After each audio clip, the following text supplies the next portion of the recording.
Многоквартирный жилой дом по адресу Индустриальное шоссе 16 введен в эксплуатацию 31 августа настоящего года. В рамках адресной республиканской программы по переселению граждан из аварийного жилищного фонда городского округа города Сибай из муниципального бюджета были выделены средства на приобретение 17 квартир из 36 имеющихся в доме. 4 из них отошли детям-сиротам, и сегодня в 8 часов утра жилые помещения были официально переданы в пользование новоселам. Наша съемочная группа прибыла на место еще до начала мероприятия и пообщалась с теми, кто готовится к переезду в новые квартиры. Переполняют эмоции, такие волнения. До сих пор находимся как в шоке. Не верится, что такое случилось. Это произошло 1 сентября, когда мы узнали эту новость. Для нас это был двойной праздник. Дочка пошла в 1 класс и узнали такую вот прекрасную новость, что нам предоставляется возможность получить ключи от новой квартиры. И мне нравится этот дом, потому что он такой большой, и тут очень много соседей будут. А на каком этаже хотела бы жить?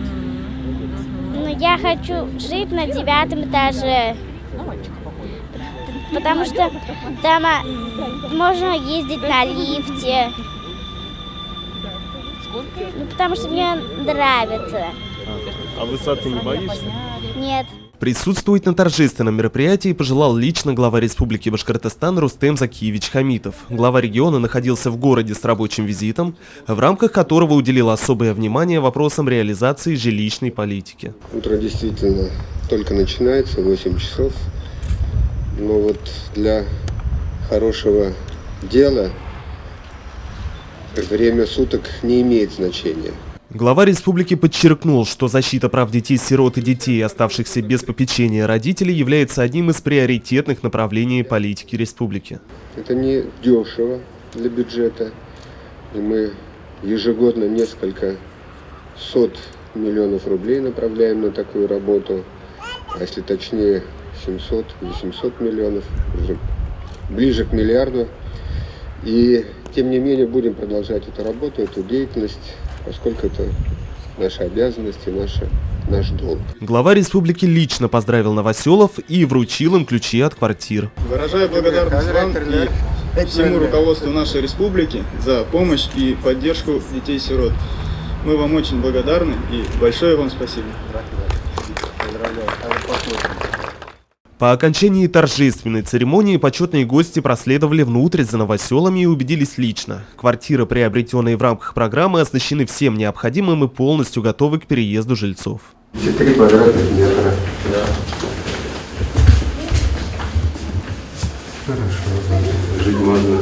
Это чья квартира? Это наша. Кошка уже наготове. Все, давайте. Спасибо большое. Ирина Терентьева, полноправная хозяйка новой квартиры, признается, в случившееся до сих пор верится с трудом, однако уже испытывает радостное нетерпение, с которым будет обживать свои современные, светлые и просторные жилые квадраты. Нам не верится, мы до сих пор в шоке. Красота, все удобно, уютно, балкон есть, просторные прихожие, все подключено, не ожидали. Мама тебя потеряла.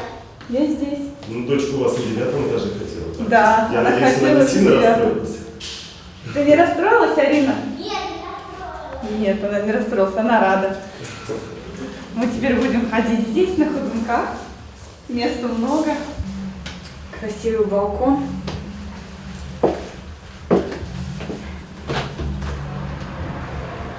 Спокойно, тихо.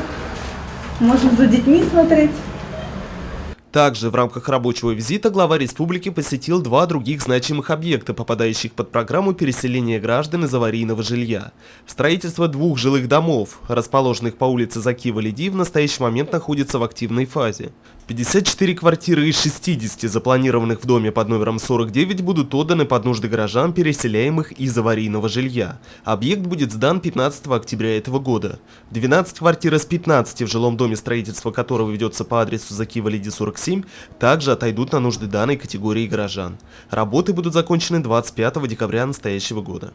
Всего за 5 лет реализации социальной программы по развитию Зауралья в нашем городе были возведены 43 многоквартирных дома, благодаря чему на данный момент практически полностью ликвидирована проблема аварийного жилья.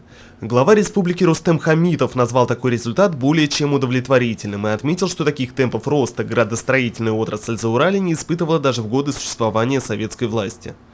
Ринат Музафаров, Радмир Сингулов, Любовь Карпова, телекомпания СТВ.